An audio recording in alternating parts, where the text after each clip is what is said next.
The wedding was set for 6 days later, and every one of those days felt to Emily like a held breath that refused to release. News of the sudden marriage spread through the county faster than fire through dry grass. By the second morning, the woman who sold bread at the corner stall was already whispering the story to her customers, embellishing it with details that had never happened. By the third day, the story had reached the mill where Emily used to work, and her former coworkers stared at her with wide eyes whenever she passed, some in awe, some in open suspicion.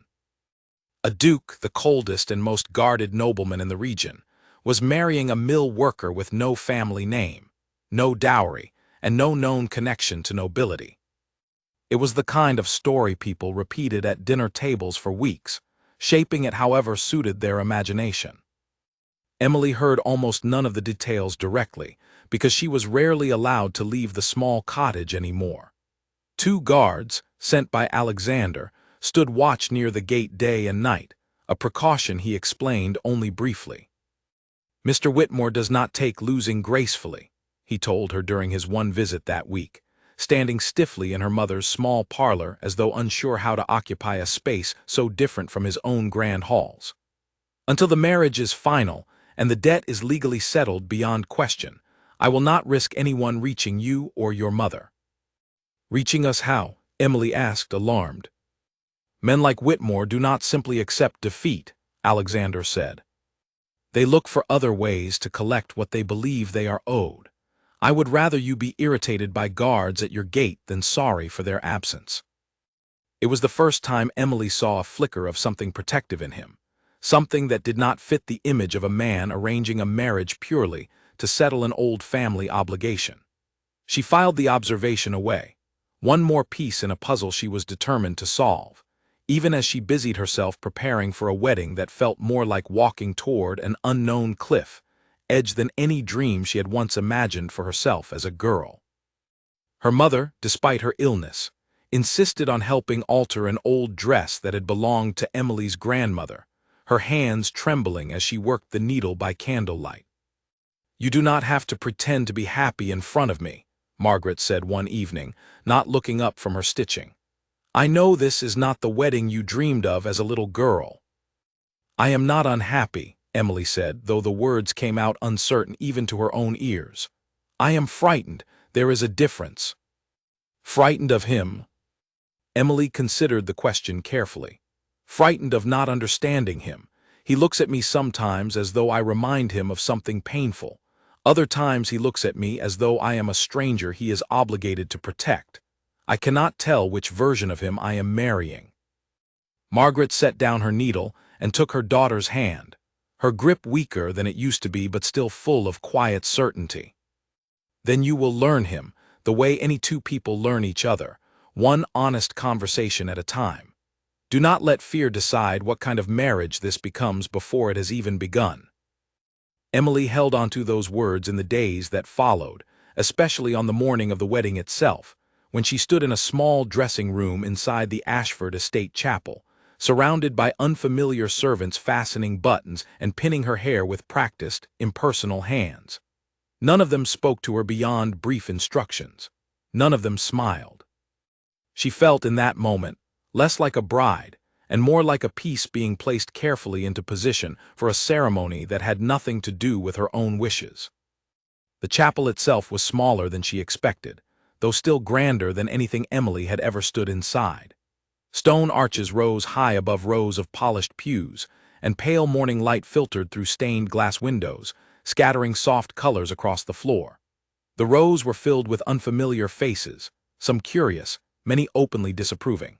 Among the front pews sat Alexander's extended family, stiff and silent, their expressions ranging from confusion to poorly hidden anger. One woman in particular caught Emily's attention immediately. She sat with perfect posture, her golden hair arranged in an elegant style that clearly took hours to achieve, her pale blue eyes fixed on Emily with an intensity that made the air feel colder. Even before anyone told her the woman's name, Emily understood instinctively that this was someone who had expected to stand where she now stood. That woman was Charlotte Whitmore, daughter of the very moneylender who had once held the Hartley family's debt, and the woman most of the county had assumed would eventually become Alexander's wife. The ceremony passed in fragments Emily barely remembered afterward. She recalled the weight of Alexander's hand as he took hers at the altar, steady and sure despite the tension radiating from every corner of the chapel. She recalled the priest's voice reciting vows that felt, in that moment, like words borrowed from someone else's life. She recalled the ring sliding onto her finger, cool metal settling against skin that still trembled faintly. When the priest finally pronounced them husband and wife, Emily looked up and met Alexander's eyes fully for the first time since the ceremony began. She searched his expression for something, anything, that might explain the strange mixture of duty and quiet intensity she saw there. He offered her nothing more than a small, controlled nod, as though sealing an agreement rather than beginning a marriage. The reception that followed proved far more difficult to endure than the ceremony itself. Guests moved through the grand hall in small clusters, their conversations dipping into whispers the moment Emily passed nearby. She caught fragments not meant for her ears, comments about her plain dress compared to the elaborate gowns worn by the other women present, remarks about her manner of speaking, questions about how a duke could possibly have chosen someone with no title, no land, and no family fortune to offer in return.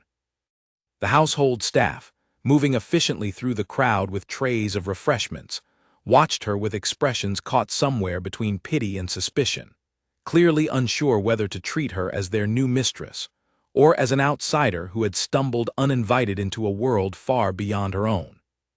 Charlotte approached only once, drifting toward Emily near the tall doors leading out to the estate gardens, her smile sharp enough to cut glass despite its outward politeness. "You should enjoy this while it lasts," Charlotte said softly, her voice pitched low enough that only Emily could hear the words beneath the polite mask. "Alexander does not marry for affection. He never has. Whatever debt he claims to be settling through you, I promise you, it has nothing to do with love." Before Emily could form a response, Charlotte turned gracefully and glided back into the crowd, leaving behind a chill that lingered long after her golden hair had disappeared among the other guests. Emily stood alone near the garden doors, the noise and glittering light of the celebration blurring together into something that felt, to her, far closer to a funeral for her old life than any joyful beginning. It was well past midnight by the time the last guests departed, and the grand estate finally settled into an uneasy quiet. Emily stood on the balcony outside the bedroom she had been shown to earlier that day, staring out at moonlit grounds that stretched further than she could see, grounds that now, impossibly, belonged to her as much as to anyone bearing the Ashford name. She heard footsteps behind her and turned to find Alexander standing in the doorway, his formal coat removed, his expression softer than she had yet witnessed, though still carefully guarded. "You handled today well," he said, stepping onto the balcony beside her, keeping a respectful distance between them. "I do not understand any of this," Emily replied, her voice tight with the exhaustion of pretending strength she did not fully feel. "You bought my family's debt. You demanded marriage within a week. You will not explain why. Your family clearly despises me. Your former companion looks at me as though I stole something rightfully hers, and you stand there speaking as though none of it matters at all." Alexander was quiet for a long moment, his gaze drifting toward the dark hills rising beyond the estate walls. "It matters," he said finally, "more than you currently know. But there are things I cannot yet explain, not because I distrust you, but because I do not know if it is safe for you to carry that knowledge before certain matters are resolved." "Safe?" Emily repeated, alarm sharpening the edges of her voice. "What kind of danger have you brought me into by marrying you?" "None, if I can help it," Alexander said, turning to face her fully for the first time since stepping onto the balcony. "That is my promise to you, even though you have no reason yet to believe it. I did not choose you carelessly, Emily. There is a reason behind everything I have done, and one day you will understand it completely. Until then, I ask only for your patience, difficult as that request may be." He left her standing on the balcony with more questions circling her mind than answers, the cool night air doing little to calm the storm building steadily inside her chest. Whatever secret bound her fate so tightly to his, Emily understood one certainty above all others as she finally retreated indoors to a bed that did not yet feel like her own. This marriage was only the beginning of something far larger than either of them had spoken aloud, and she intended to uncover every hidden piece of it, no matter how carefully Alexander guarded the truth. The weeks that followed tested every ounce of patience Emily possessed, stretching her endurance in ways she had never anticipated when she agreed to marry a stranger to save her mother's life. Life inside the Ashford estate operated according to rules Emily had never learned and customs she constantly stumbled through without warning. There were correct forks for correct courses, correct greetings for guests of varying rank, correct ways to enter and exit a room depending on who else occupied it. The household staff corrected her mistakes without kindness, their tones clipped and their patience thin, as though her presence itself were an inconvenience they tolerated only because they had no choice. Alexander's extended relatives visited with troubling frequency during those early weeks, each visit feeling less like genuine welcome and more like careful inspection. An elderly aunt examined Emily's hands during tea one afternoon, remarking loudly enough for the entire room to hear that they bore the calluses of manual labor rather than the soft, uncalloused hands befitting a duchess. A distant uncle asked pointed questions about her education, growing visibly disappointed when her answers revealed gaps left by years spent working rather than studying. Charlotte Whitmore, meanwhile, seemed to appear at nearly every gathering held during those difficult weeks, her sharp smile never far from Emily's side, her comments always polite enough to avoid open accusation while carrying undertones sharp as broken glass. Yet amid all the coldness surrounding her, small moments of contradiction began appearing in Alexander's behavior, cracks forming in the careful wall he had built around himself since the night of their strange midnight bargain. One afternoon, a senior housemaid named Greta spoke to Emily with open contempt during a formal luncheon, mocking her unfamiliarity with proper table settings loudly enough for several guests to overhear and laugh along. Emily said nothing in response, swallowing the humiliation the way she had learned to endure hardship since childhood, her cheeks burning as she stared down at her plate rather than meet anyone's eyes. That evening, without any prompting from Emily, Alexander summoned Greta to his study and dismissed her from service entirely, his voice flat and final as he informed the remaining staff that any future disrespect shown toward the Duchess would result in immediate termination, regardless of position or years of service. Word of the dismissal spread quickly through the household, and though it did nothing to earn Emily immediate warmth from the remaining staff, it did earn her something almost as valuable, a measure of careful respect born from fear of consequence rather than genuine affection, though Emily suspected genuine affection might follow eventually if given enough time. Another incident occurred weeks later, during a formal dinner hosted by a rival noble family eager to examine the scandal everyone in the county continued discussing. A guest at the table made a cruel joke comparing Emily unfavorably to Charlotte, suggesting loudly that Alexander had clearly lowered his standards considerably in choosing his bride.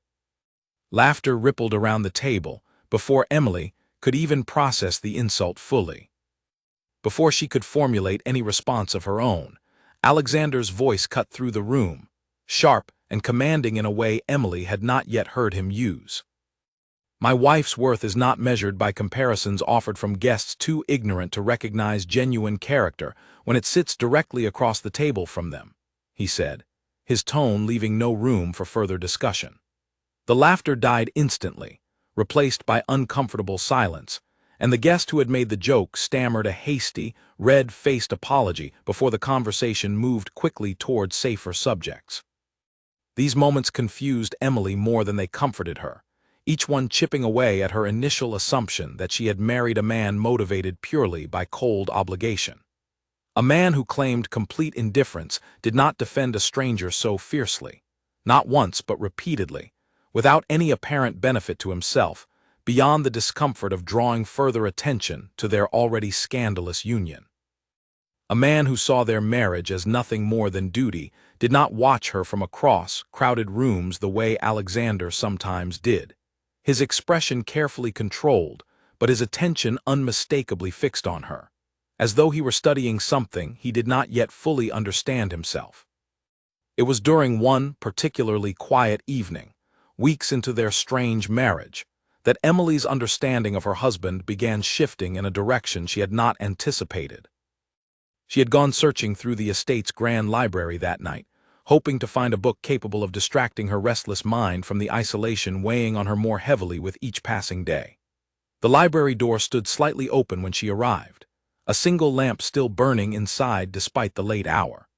Curious, and perhaps a little reckless given her general uncertainty about which spaces within the estate she was truly welcome to explore, Emily stepped inside. Near the back of the room, tucked behind a row of leather-bound volumes clearly untouched for years, she noticed an old wooden box, its edges worn smooth from handling long before she had ever arrived at the estate. Something about its careful placement, half hidden yet not entirely forgotten, drew her closer. Inside, beneath a layer of yellowed papers that crackled softly as she lifted them, Emily found a photograph that made her breath catch sharply in her throat. It showed two young men standing together outside a modest farmhouse she did not recognize, both smiling in a way that suggested deep, easy friendship rather than the formal distance typical of most photographs from that era. One of them, despite the years separating the image from the present day, was unmistakably a younger version of Alexander's late father, his features softened by youth, but still recognizably similar to features Emily had glimpsed in family portraits hanging throughout the estate. The other man, standing shoulder to shoulder with his companion in easy comfort, bore a resemblance so striking that Emily felt the floor tilt slightly beneath her feet. It was, without any reasonable doubt, her own father, Edward Hartley, decades younger than she had ever known him, his smile identical to the one she remembered from her earliest childhood memories. Beneath the photograph, Emily discovered a folded letter, its ink faded nearly to illegibility in places, but still readable enough to make out fragments of its contents. Her hands trembled as she read words describing a promise made between two men, a debt of honor rather than money, and a secret that one family had agreed to protect at considerable personal cost. The letter mentioned a fire, a desperate rescue, and a sacrifice that had cost one man his reputation entirely in order to save the life of another. Before Emily could read further, footsteps sounded approaching down the hallway outside, and she hurriedly returned the letter to its place within the box, her heart pounding painfully against her ribs as Alexander stepped through the doorway moments later. "You should not be alone in here at this hour," he said, though his usual sharpness was noticeably absent from his tone. "I found something," Emily admitted, deciding in that moment that honesty offered a safer path forward than continued deception within a household already thick with secrets she did not fully understand. "A photograph, a letter, my father and yours standing together, smiling like old friends who trusted one another completely. What does it mean, Alexander? What truly happened between our families?" For the first time since their marriage began, Alexander looked genuinely unsettled, his careful composure slipping just enough for Emily to glimpse something raw and unguarded beneath it. He crossed the room slowly, taking the wooden box from her hands with a gentleness that surprised her considerably, his fingers lingering over the old photograph as though it carried a weight only he could truly feel. "Not tonight," he said quietly, his voice carrying a strange mixture of exhaustion and old grief. "But soon, I promise you completely, I will tell you everything I know. There are matters currently unfolding around us that you do not yet understand, dangers I have been working carefully to keep away from you. Once those dangers are properly dealt with, you will know the full truth, and perhaps then you will finally understand why I could not simply walk away and allow your family to fall into ruin without intervention." Emily wanted desperately to press further, to demand immediate answers rather than continued patience, but something in his voice, some quiet plea hidden beneath his careful control, made her hold her tongue for the moment. Instead, she studied his face carefully in the soft lamplight, searching for the man existing beneath the title, the person capable of defending a stranger's dignity so fiercely while simultaneously guarding old photographs like treasured relics from a past he clearly still carried heavily. Whatever secret connected their two families ran deeper than either of them had spoken aloud thus far, and Emily felt, for the first time since the midnight knock that had irrevocably changed her life, a flicker of something other than fear beginning to take root within her. Determination. She resolved silently, standing there in the quiet library, that she would uncover this truth eventually, piece by careful piece, no matter how long Alexander continued trying to shield her from it. The danger, when it finally arrived weeks later, did not announce itself through knocks or carriages the way her family's original crisis once had. Instead, it came quietly, disguised carefully as kindness, wearing the familiar face of family loyalty twisted into something far more dangerous.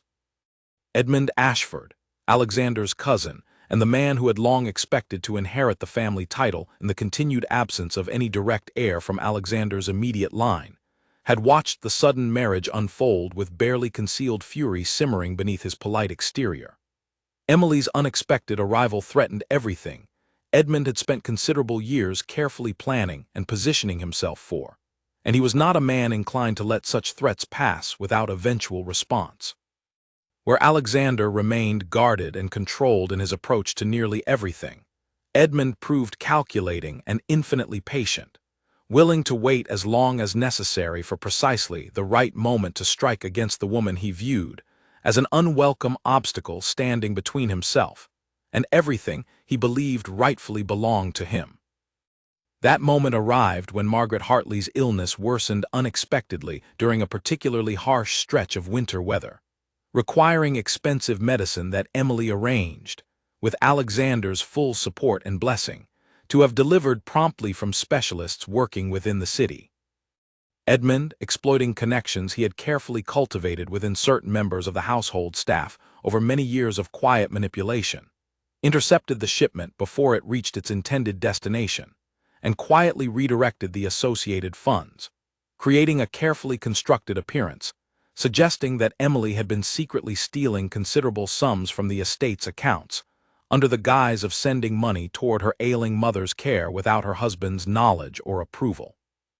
The accusation exploded through the household within mere days of its careful planting.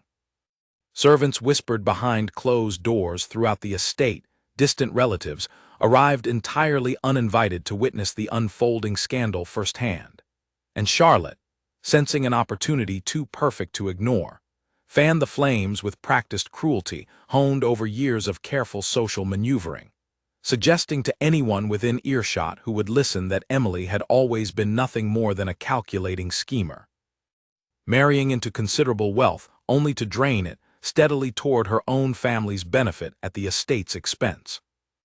Emily was utterly devastated by the accusation, though not primarily by the gossip itself, which she had grown somewhat accustomed to enduring since her arrival at the estate.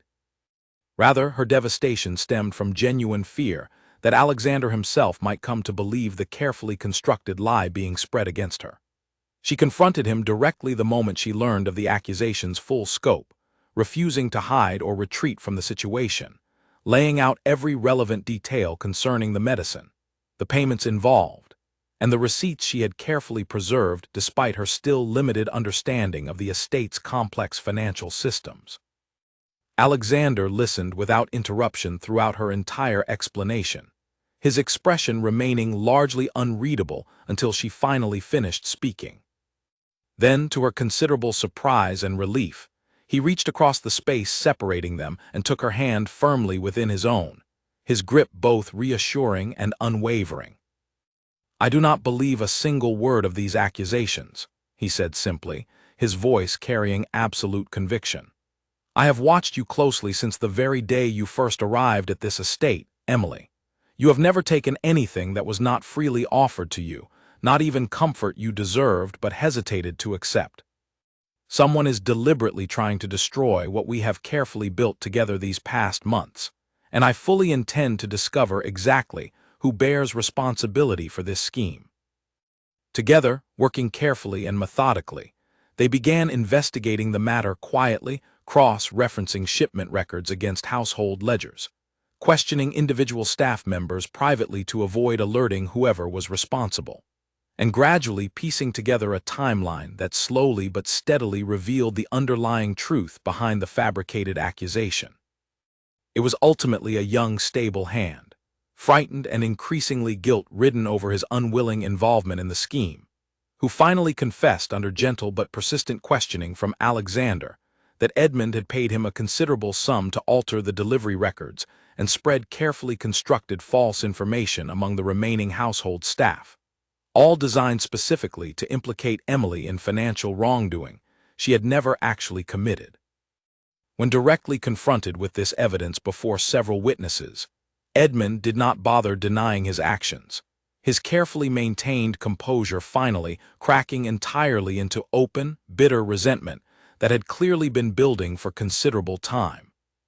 "You do not deserve any of this," he spat furiously at Alexander, gesturing wildly around the grand hall where the confrontation was taking place.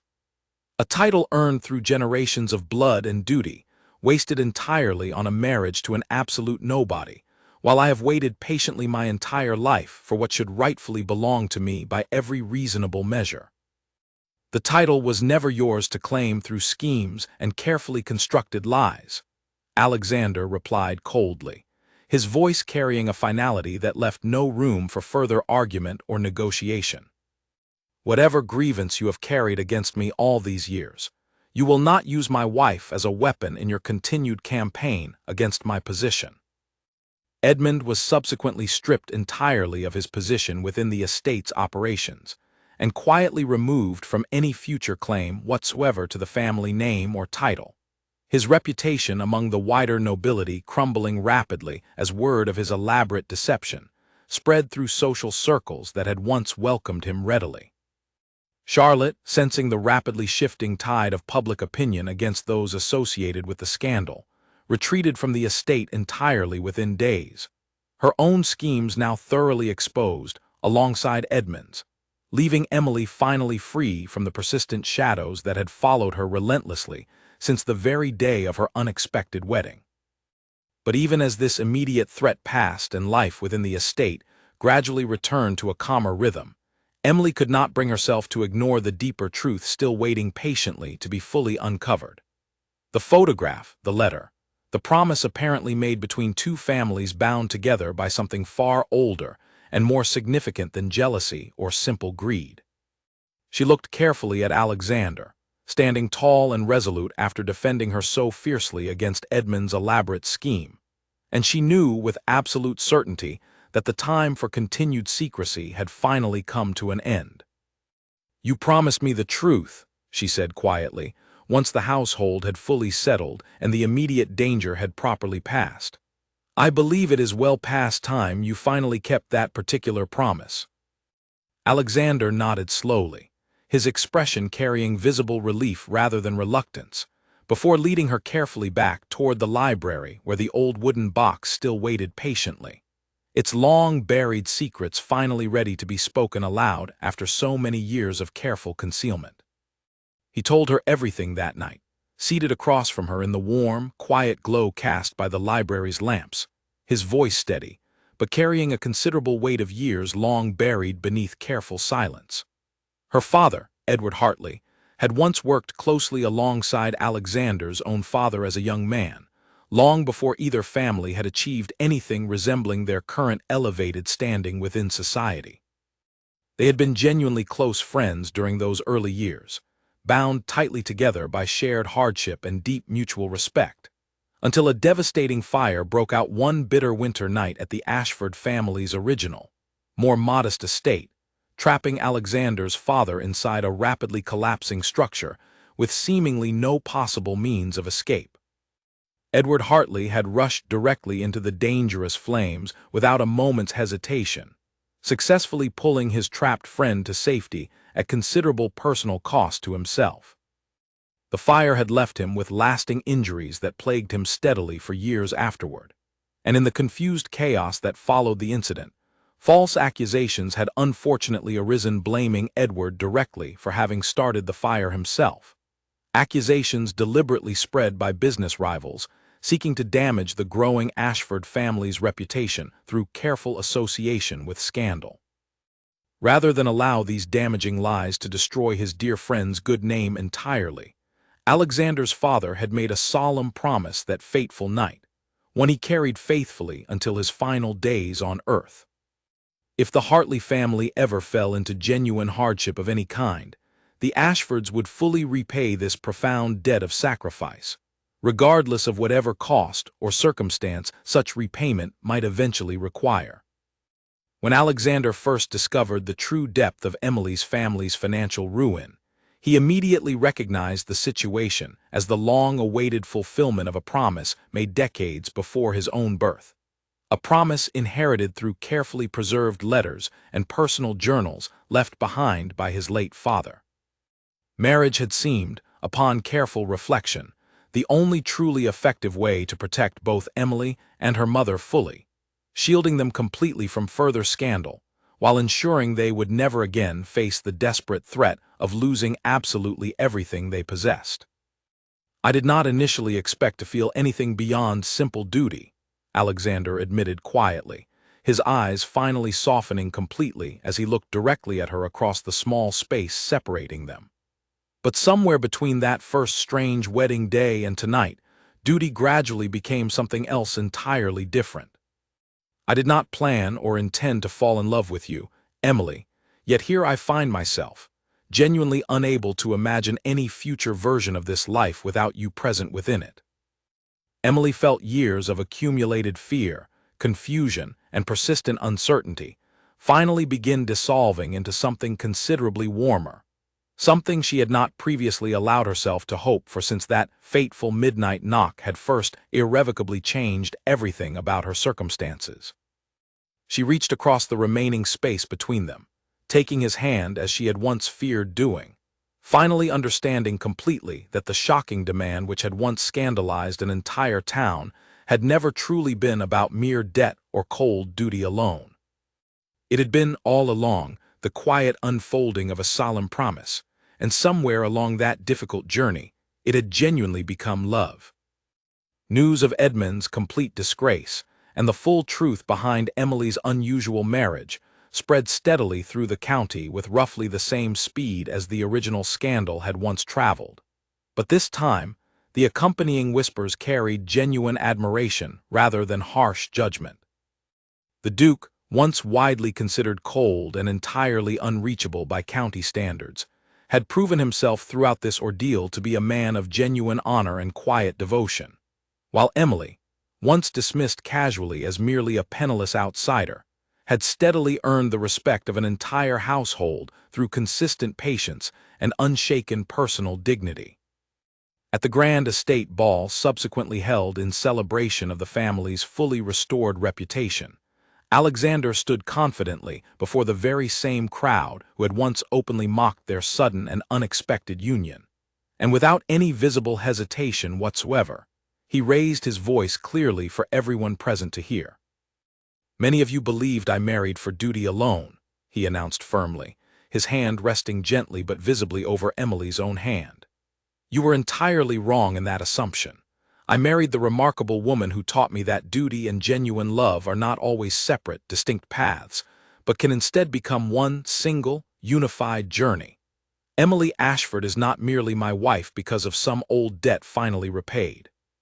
She is my wife because I actively choose her, today and indeed every single day that follows this one." The grand room, once filled entirely with whispers of scandal and judgment, erupted instead into genuine, warm applause, and Emily, standing proudly beside the man who had once purchased her family's freedom through nothing more than a shocking, seemingly cold demand, finally understood completely that some debts are never truly measured in money alone, but rather in the quiet, unshakable bonds forged carefully between two hearts willing to trust one another despite every conceivable obstacle placed deliberately in their shared path. In the many months that steadily followed, life at the Ashford estate transformed gradually into something neither Emily nor Alexander had honestly imagined possible on that first genuinely frightening night, when their strange bargain had first been struck. Margaret Hartley recovered fully and completely under the careful attention of the finest physicians that considerable money could reasonably provide, her warm laughter once again filling the estate's grand halls whenever she visited her daughter's remarkable new home. The household staff, once distant and openly suspicious of Emily's presence, grew genuinely fond of her over time, drawn steadily to her natural kindness, and the quiet inner strength she consistently carried through every hardship placed deliberately before her throughout those difficult early months.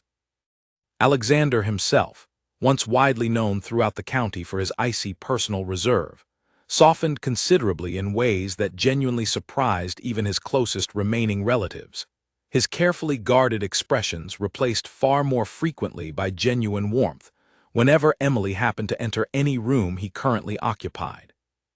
Together, they worked steadily to restore portions of the estate long neglected through years of careful indifference, funding schools and providing essential medical care for struggling families throughout the wider region, both determined that no other family should ever again face the kind of desperate, impossible choice that had originally brought the two of them together in such unusual circumstances.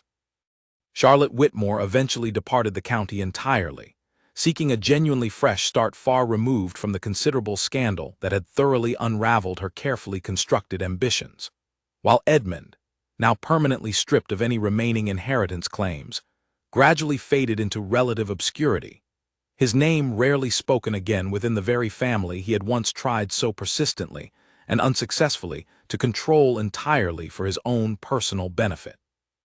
Emily often found herself thinking back fondly to that original midnight knock, remembering vividly the sharp fear that had gripped her heart tightly as she first opened the door to a complete stranger who apparently held her entire family's fate firmly within his hands. She had genuinely believed in that terrifying moment that her life was about to be taken from her completely, traded away entirely for the sake of basic survival. Instead, she had ultimately found something far greater than mere survival alone.